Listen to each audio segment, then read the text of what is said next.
We start half a year after Witcher 2. He has his memory back and he started to look for people closest to him, his relatives. It's a very quiet beginning. The preceding 6 months were 6 months of absolute turmoil. Those who played The Witcher 2 may recall that at the very end, the Empire of Nilfgaard, its armies crossed the Yaruga River in the south, and they effectively invaded the north. A north weakened by Letho and his Kingslayers, who eliminated King Foltest of Temeria, who eliminated King Demavend of Edirn, and the weakened north was unable to sort of put a stop to the Nilfgaardian advance. They've progressed a long way. They're almost to the Pontar River, which also featured pretty prominently in The Witcher 2. We're at a point where we've achieved some sort of a stalemate in the war. Nilfgaard is poised to continue its march north at the same time as there is incredible tension in the air. The northern realms, those that remain standing, are trying to regroup, are trying to figure out some way to repel Nilfgaard, push it back further south, and so there's an incredible tension in the air. And something has to happen. Something's got to give. It's not an ancient evil like, gods or demons or something high fantasy. It's Geralt's personal nemesis, so it's not like he's escaping all the time. But we do have this threat. It's both a threat, I think, to call it the human race.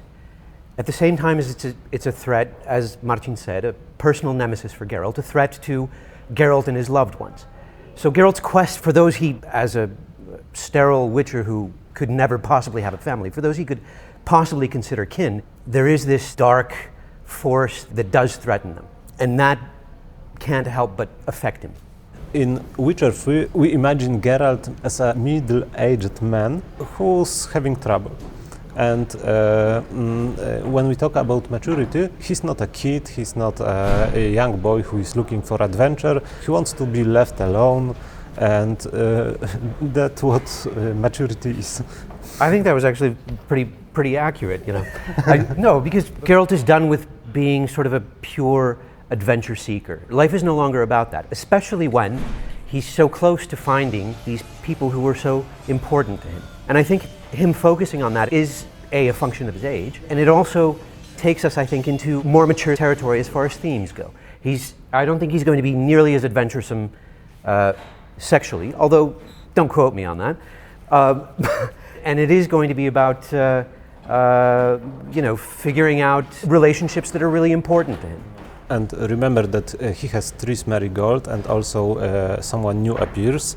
And he's carrying baggage, obviously. Yeah. At the end of The Witcher 2, I think Geralt and Triss, without breaking it off or telling each other this is it, went their separate ways. Triss because she had important things to do. You could say that sorceresses are a hunted species in the north. And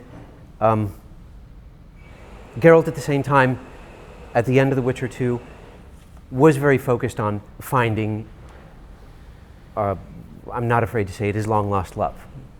Somebody who has been missing throughout The Witcher 1 and The Witcher 2. And so, at the beginning of The Witcher 3, I think they haven't seen each other for a while. They've been focused on other things, but inevitably there's interest there. There's a bond there that's very difficult to say no to, or it's very difficult to pretend that it just doesn't exist. Characters from Witcher 2 will appear, and everyone will appear in a little bit different situation than in Witcher 2. For example, times are changing, and there is no Scoia'tael like it was before, and Iorveth is not the man he was before. Likewise, the war wrought havoc in many of these characters' lives.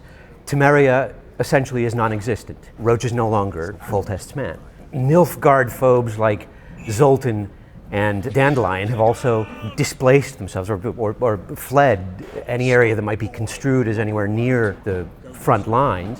If only out of there, you can debate whether it's rational or irrational, fear of the winged Nilfgaardian forces. In terms of bringing the trilogy to a close, I mean, by participating in what is going on around him, The Witcher follows what is perhaps the most important story arc, and that's the personal story arc that is supposed to lead him to sort of the most important things in life. Call it personal integrity and finding those who are the most important individuals to him in his tumultuous, grimy, morally questionable life.